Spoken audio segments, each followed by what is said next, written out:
পূর্ব চীনের ফুজিয়াং প্রদেশের নানফিং সিটি। এখানে বিভিন্ন দেশের তরুণ তরুণীরা কথা বলছেন চীনা ভাষায়।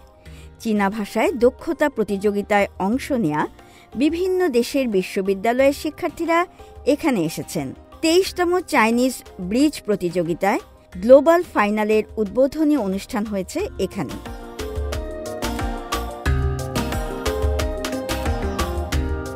চীনা ভাষায় বিদেশিদের দক্ষতা প্রদর্শনের আন্তর্জাতিক প্রতিযোগিতা চাইনিজ ব্রিজ চাইনিজ প্রফিসিয়েন্সি কম্পিটিশনে ১৩০টি দেশের ১৪৭ জন প্রতিযোগী ফাইনালে অংশ নিচ্ছেন।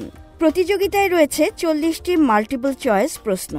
চীনের জাতীয় অবস্থা, ভূগোল, ইতিহাস, অর্থনীতি, সংস্কৃতি সব বিষয়ই প্রশ্নমালায় অন্তর্ভুক্ত রয়েছে। চীনা ভাষা শিক্ষার ফলে আমি দেশের সব প্রান্ত থেকে আসা বন্ধুদের দেখা পেয়েছি। আমরা ফুজিয়ানে মিলিত হয়েছি। লোকে বলে ফুজিয়ান একটি আশীর্বাদ পুষ্ট স্থান। আমরা এখানে এসেই সত্যি আনন্দিত।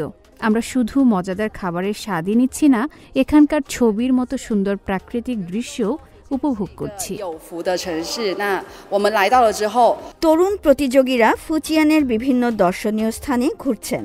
তারা জাদুঘরে চীনের ইতিহাস ও ঐতিহ্য বিষয়ে জানতে পারছেন। তারা বিখ্যাত চীনা চায়ের স্বাদ নিচ্ছেন। ২১ দিন ধরে প্রতিযোগিতা ও সাংস্কৃতিক অভিজ্ঞতা অর্জন চলছে। বেইজিং সহ চীনের ৭টি শহরে সফর করবেন তারা। ফুজিয়ান আমার উপরে গভীর প্রভাব রেখেছে, যা আমি চিরদিন মনে রাখব। কিউবার আন্তর্জাতিক সম্পর্ক বিষয়ে উচ্চতর ইনস্টিটিউটের একজন শিক্ষার্থী হিসেবে আমি চীনের সংস্কৃতি সম্পর্কে আগ্রহী এবং এ বিষয়ে আমার দেশের মানুষকেও জানাতে চাই। আমি চীন ও কিউবার মধ্যে একজন সেতু হতে চাই এবং কিউবায় চীনের সংস্কৃতিকে পরিচিত করতে চাই। প্রতিযোগীরা চীনের বিভিন্ন ঐতিহ্যবাহী সংস্কৃতির সঙ্গে পরিচিত হচ্ছেন। তারা চা বাগানে চা পাতা তোলার অভিজ্ঞতাও অর্জন করছেন। সেপ্টেম্বরের প্রথম দিকে ফিংথান কাউন্টি ফুচৌ সিটিতে প্রতিযোগিতার ফাইনাল অনুষ্ঠিত হবে। গ্লোবাল চ্যাম্পিয়ন, কন্টিনেন্টাল চ্যাম্পিয়ন, প্রথম, দ্বিতীয়, তৃতীয় বিজয়ী পাওয়া যাবে। সম্মাননাও দেওয়া হবে। প্রতিযোগীরা বেইজিং সিটি ও ফুজিয়ান প্রদেশের শহর সহ ৭টি শহরে ভ্রমণ করবেন। সেখানে তারা সমৃদ্ধ সংস্কৃতি সম্পর্কে জানবেন।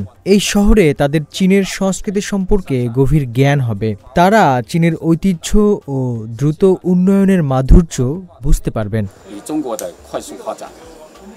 বিশ্বের বিভিন্ন দেশের তরুণ শিক্ষার্থীরা এই প্রতিযোগিতার মাধ্যমে চীন ও নিজ নিজ দেশের মধ্যে গড়ে তুলছেন বন্ধুত্বের সেতু। শান্তা মারিয়া, সিএমজি বাংলা।